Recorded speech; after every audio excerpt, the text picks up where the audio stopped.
What's going on, y'all? Happy Thanksgiving from the jump. This will be uploaded on Thanksgiving. You may be watching this a little bit later, though. It's rivalry week.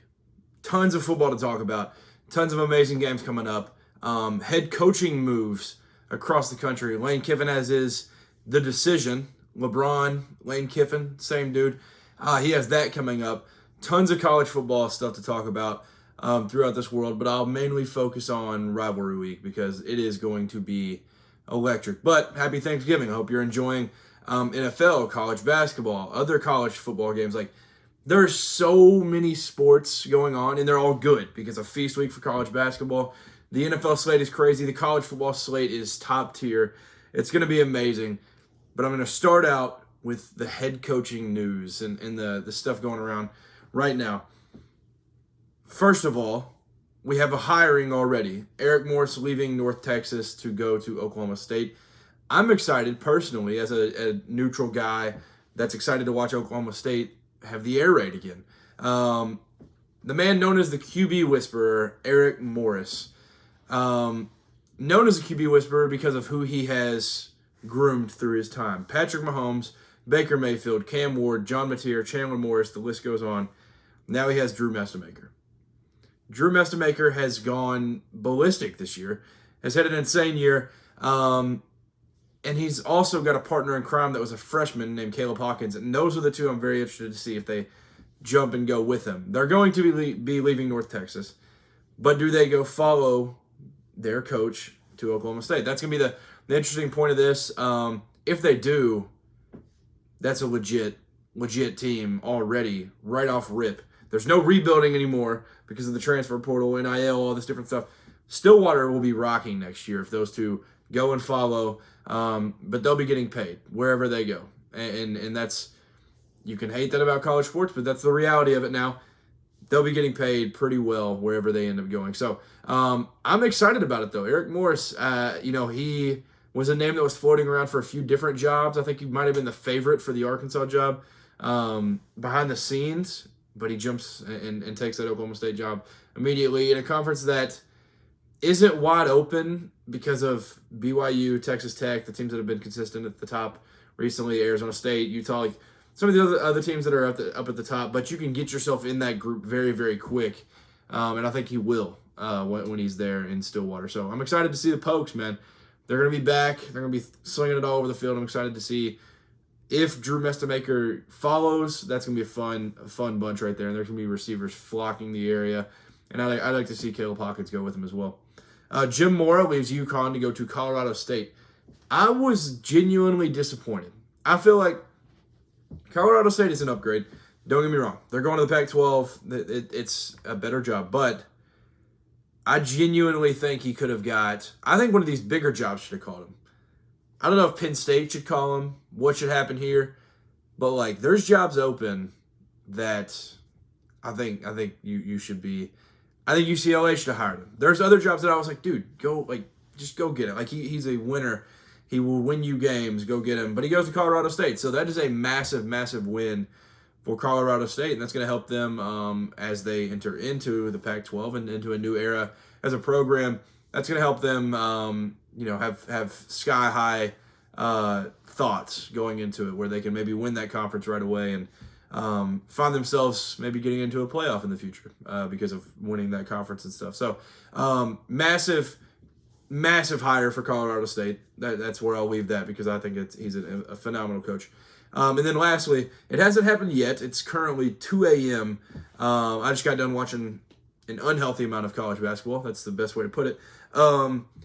It hasn't happened yet that Alex Golesh has been announced to Arkansas, but there's a chance that on Thanksgiving or the following day or over the weekend that he could get named as the next head coach at Arkansas. It is very, very interesting because there's an argument that a lot of people I've seen try to make that maybe going to the Big 12 or ACC where you can actually go in it and win it right away are worth it more. When you go to a job like this, probably not going to win the conference the first few years or really be a threat in it for a little bit. But the SEC, the Big 10, they're the best of the best. Those are the conferences you want to be in if you're a head coach. Like, you want the challenge. I'm excited to see what he can do at Arkansas. I think Obviously, it's not happened yet.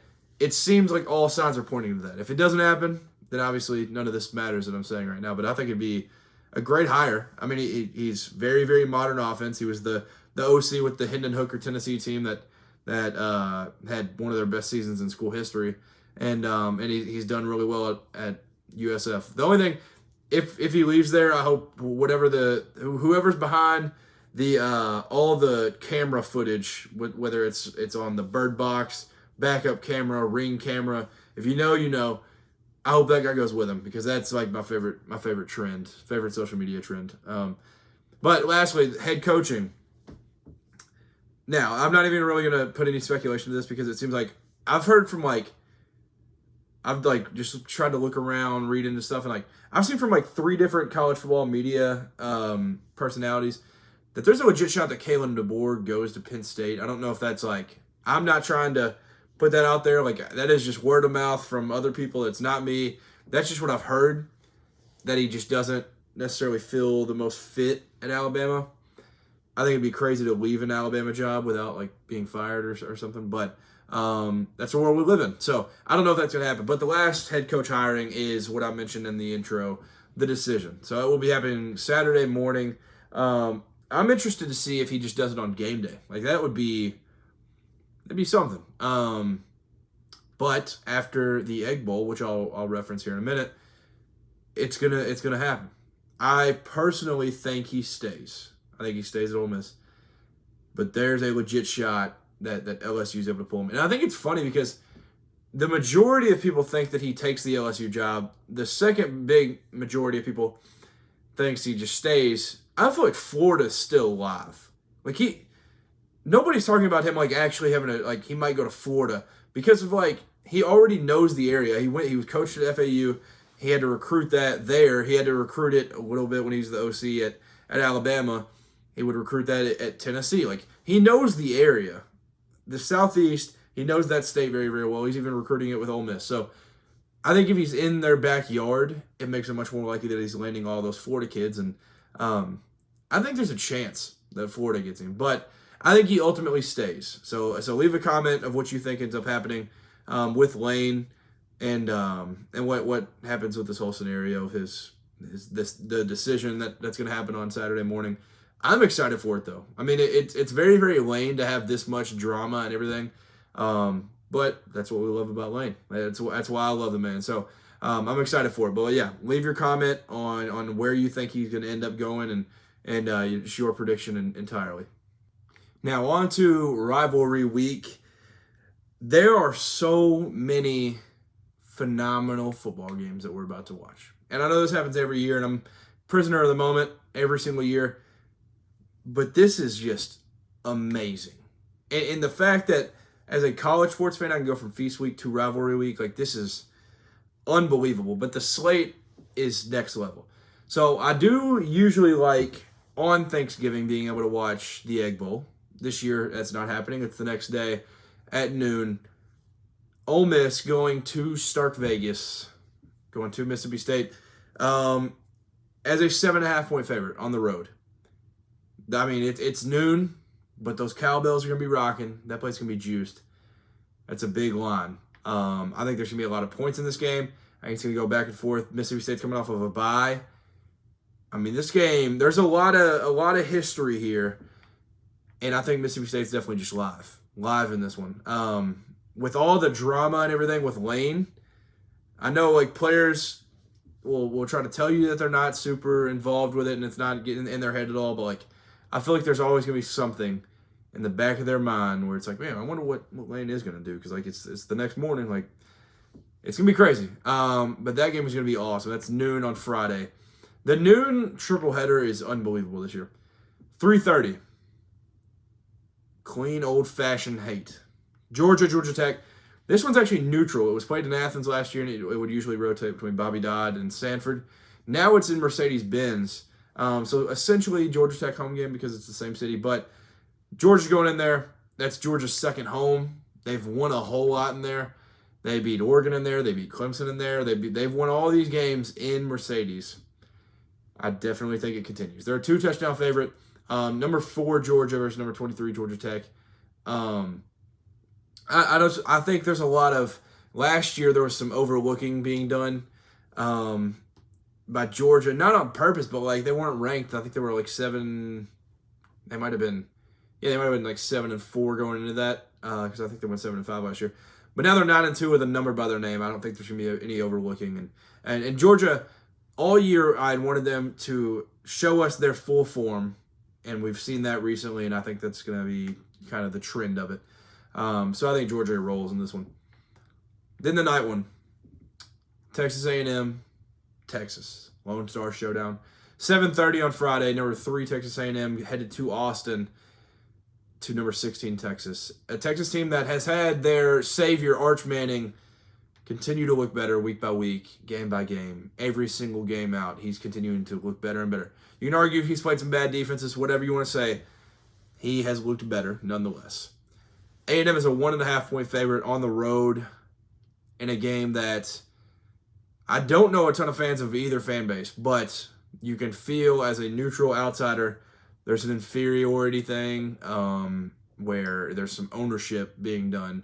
Where Texas, for a long time in my life, this game wasn't played. They played last year at Kyle Field. Texas wins. This feels like it's a rivalry where Texas just kind of owns it, at least in recent matchups. I'm very interested to see this one. I think Texas comes out on top in this one. And I will post my picks on Friday on all socials. So go follow all the social medias. You can find it, the Jump Sports on everything. The Jump Sports _ on Instagram. So I'll post those everywhere. I think Texas wins this game. It just gives all the vibes of like Texas has nothing to lose and everything to gain. With a win here, they probably make the college football playoff. They're on the outside looking in. If you beat the number 3 team in the country, especially convincingly, you're sitting there with a good shot to make the college football playoff. And A&M, I feel like there's a chance that they're kind of in their own head a little bit. I know they're starting 11-0, best start since like 92, whatever it is. They haven't ever played in an SEC championship game. I feel like that's probably in their head a little bit. They're like, oh, dude, we've made so much history already. This is the big-time history that we can make right here, and it's going to be in their head, and they fall to Texas. That's just my opinion. That's just the vibes I'm getting. Also, Friday, the duel in the desert. Arizona State. Arizona actually on the road as the 25th ranked team going to the 20th ranked team is a 1.5-point favorite. Both 8-3. This game's going to be awesome. This game is going to be I feel like it's going to be a shootout, but in a running way. Like I know Arizona State's getting healthy. They'll be able to pass it a little bit, but I think Arizona's going to put up a lot of points, but it's going to be on the ground as they have, monsters in their backfield. It's going to be awesome to see. So that game's going to be amazing. 25 versus number 20. Two teams that, they're battling for the state bragging rights, and last year wasn't pretty. And there's been times that it wasn't pretty for some of these teams. But both these teams are on the up with Brent Brennan and Kenny Dillingham. They're pretty confident in it. So that's 9 o'clock on Friday. Getting to Saturday, I'll just start out with the game. The game. Noon, Ohio State at Michigan. This rivalry is the best in the sport. Now, when Alabama-Auburn is up there, it is as good as this one. But the streak has been here it's kind of been a streaky rivalry in general, but the streak has been here for Michigan out of these recent years. Now, going through these recent years, it's been 4 straight for Michigan. Then they didn't play, COVID year. Then it was 1, 2, 3, 4, 5, 6, 7, 8. 8 straight for Ohio State. Then 1 Michigan. And then it was 1, 2, 3, 4, 5, 6, 7 straight for Ohio State again. Then Michigan, then 2, then 2, then 2, then 2, and it just goes on. But for my entire life, it has been Ohio State owned this rivalry. And so it's felt like out of these 4 years, it felt like they were definitely going to get the one in 2021 to the one at home. That team was stacked. I was like, they'll get that one. But then I was like, they go back to Columbus, it'll probably start to flip, and then Ohio State will win it. And then they throttled them. That was the Donovan Edwards coming out game. Throttled them at home. Then it's Ann Arbor. Another win. And then last year, there is no reason on earth that Michigan should win that game last year. And they do. Now, I think that is a good indication of what is going to happen this year, because there's no reason Michigan should win this game. Ohio State's a 10.5-point favorite on the road. There is no... Oh, it's down to 9.5. There's no reason Ohio State should lose this game, but that's why it gets interesting. Now, last year, Ohio State was not fully Ohio State in that game, and I think that's part of it is a mental block for Ryan Day and company, that they wanted to really prove that they could win in a certain way, and that they could be a dominant, old-fashioned Big Ten team, beat them on the ground, and they were not able to, because, frankly, Michigan had two of the best defensive linemen in the entire country. Now, they still have Derek Moore this year. Derek Moore is filling in that role of being just elite as an edge rusher. 9.5 sacks for him this year. 34 QB pressures. That's some type of pressure that Julian Sayin has not gone through. Thanks to PFF College, they put out this thing for Derek Moore that he had a 92.2% pass rush grade so far this season. Julian Sayin is going to be under pressure. Julian Sayin is going to have to deliver. And I think Ohio State, instead of going with what they did last year, where they try to show this dominant fashion of football that they can do an old-fashioned Big Ten ground and pound, I think Jeremiah Smith and Cornell Tate, I think they're both going to end up playing. And I think Ohio State rolls. Now, like I said, most of my life, they have won this game, and they have won some of them convincingly. I have a feeling that Ohio State wins and covers the spread and wins in a dominant fashion, where they do throw it. And it's not going to be run, obvious passing down on third, and then they get stopped, where it ends up being 13-10 like last year.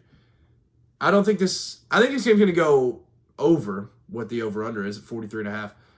I think it's going to be over that, but I don't know how high scoring it's going to be, because I feel like that Ohio State defense is going to be able to stop Michigan. Now, Bryce Underwood has looked amazing at times, and I feel like we are seeing the best version of Michigan as it comes down. They lost their 2 games of the year earlier in the year, and they continue each week to mold and build themselves up to where it's like, okay, this team is right there and could be a playoff team. They're a win away. They have everything to play for. I feel like Ohio State has, in a way, the monkey off their back because of the loss last year. It devastated everything. I'm not even a fan of either of them, and I was genuinely hurt for Ohio State fans, stunned in a shocking, exciting way for Michigan fans. I was feeling the emotions just as a college football fan last year. I feel like instead of that, they go and they win the national championship. That almost feels like getting the monkey off their back, and they're like, oh, well, we don't need to worry about that game and worry about a certain style and everything. Let's just go do us and go win this game. And that's what I feel like is going to happen in this one. And Ohio State takes this win for the first time since before COVID. They haven't won a game since 2019, and I think Ohio State gets it done. And that would keep Michigan out, but your quarterback is a freshman, so they're gonna be fine. The one thing about Michigan, though, they have receivers that have popped up, and they're gonna be fine in the trenches.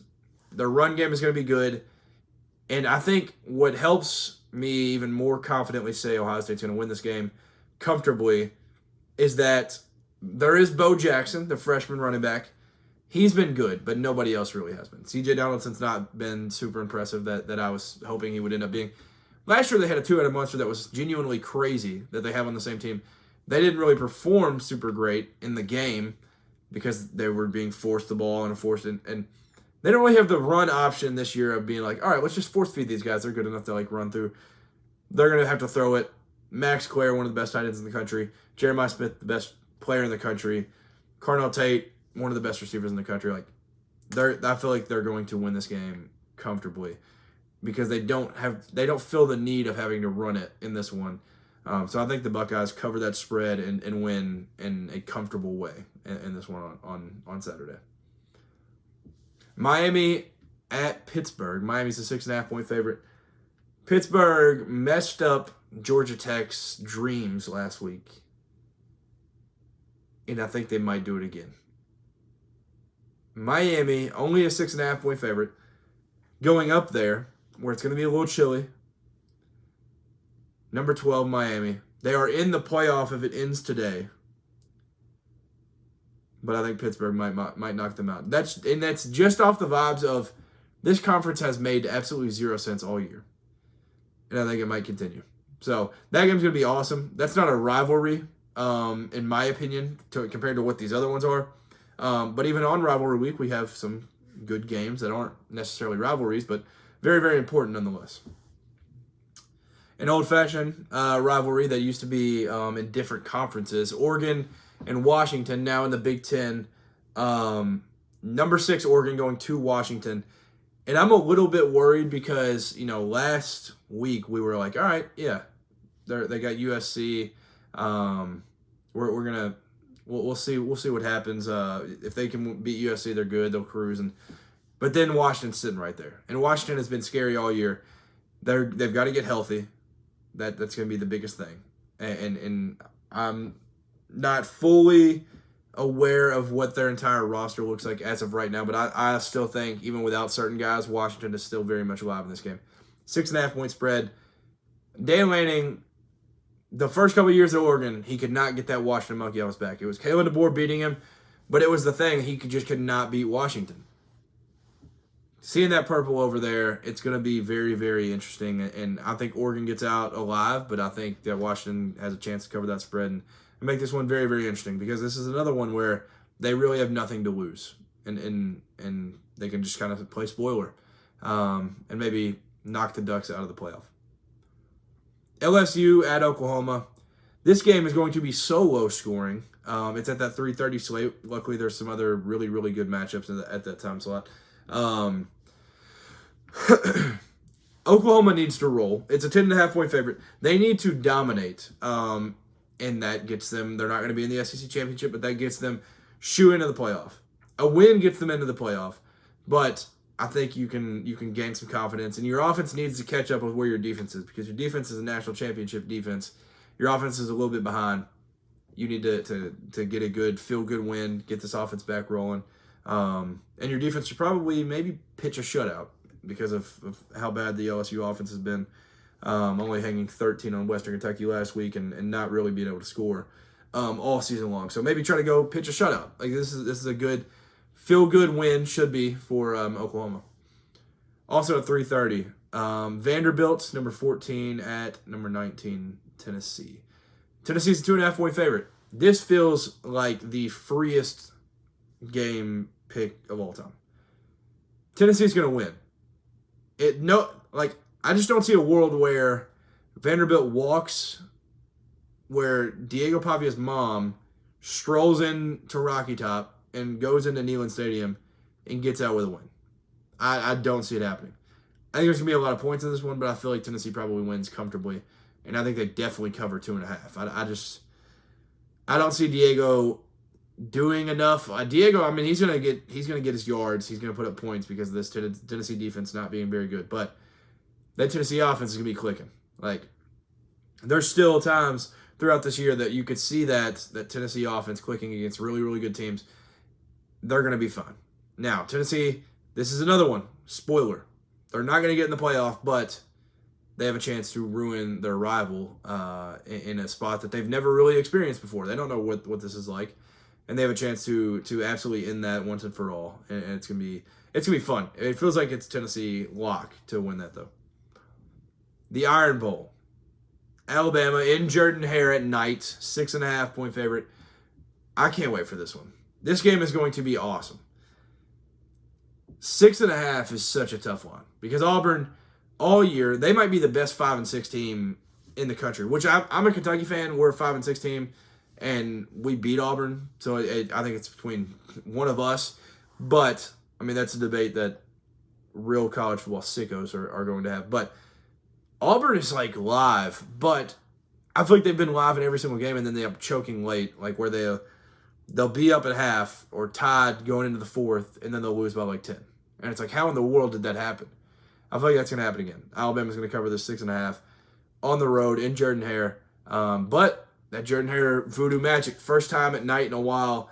A couple of years ago, it was at 3:30, I believe, and that was the Jalen Milroe to that was the call. The Isaiah, or what do you say, James Bond, Isaiah Bond, something.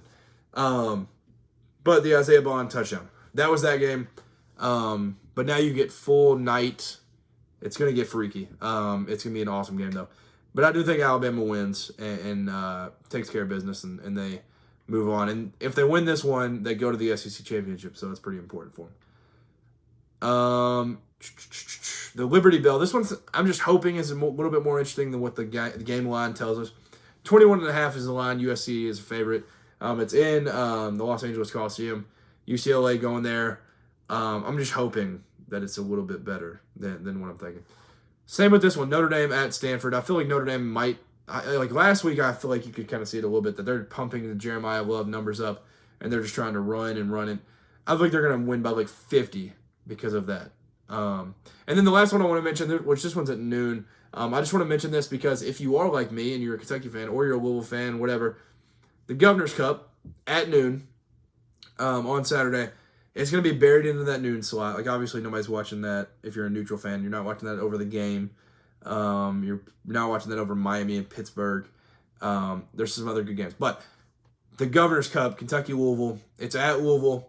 Both teams are insanely banged up. I think Louisville is going to be without their first and second string running backs, their first and second string receivers, and maybe their starting quarterback. Kentucky's out about the entire defense. All the DBs are just gone, except for like 2. And then the starting tight end's out. So I'm hoping my Cats can win it. And if not, it is going to be really, really ugly in Lexington because they're not going to fire Stoops, even though it maybe should happen. But we'll see what this looks like. But really hoping the Cats win. Louisville's a 3.5 point favorite, I think. I think Kentucky will cover that. But the line is so weird because, like, 2 years ago, we went, as Kentucky, we went into Cardinal Stadium, I think they call it L&N Federal Credit Union Field or something. I don't know what it is now, but we went in there with no business doing that and won by like 7 or 10 or something. And also, Louisville hasn't beat Kentucky on their home field since 2014 because 2016 Lamar fumbled, 2018 Kentucky gave belt, 2020 didn't play them, 2022 that was that one. So, or no, 2023 was that one. So we started it back, and yeah. So they haven't won on their home field since 2014. That's crazy. So yeah, it's a wild time. Like we've beaten them a pretty bad a couple times. Both 10-win seasons, beat them pretty bad. But we'll see. We'll see if Stoops got a little juice left in him. With all the Louisville decommitments, like I know a lot about this because I'm within the Louisville area and I'm a big Kentucky fan, but there's a lot of Louisville decommitments. I don't know if Jeff Brom's taking one of these open jobs that I was referring to earlier in the podcast, but maybe so because it feels like this Louisville team is about checked out right now. So I think that'll do it, though. Happy Thanksgiving. I hope you have had an amazing Thanksgiving. If you're watching this after, this will come out the morning of Thanksgiving. Comment something that you're thankful for, or go back to what I was talking about at the beginning. Where do you think Lane Kiffin ends up?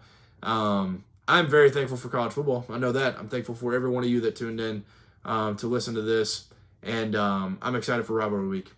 Go ahead and comment what picks you have. I'm not recommending betting, but if you have betting lines that you would definitely recommend for people or whatever games you're most excited for, comment those. Let's talk a little bit in these comments. But I'll be back reacting to all these games very, very soon. Peace.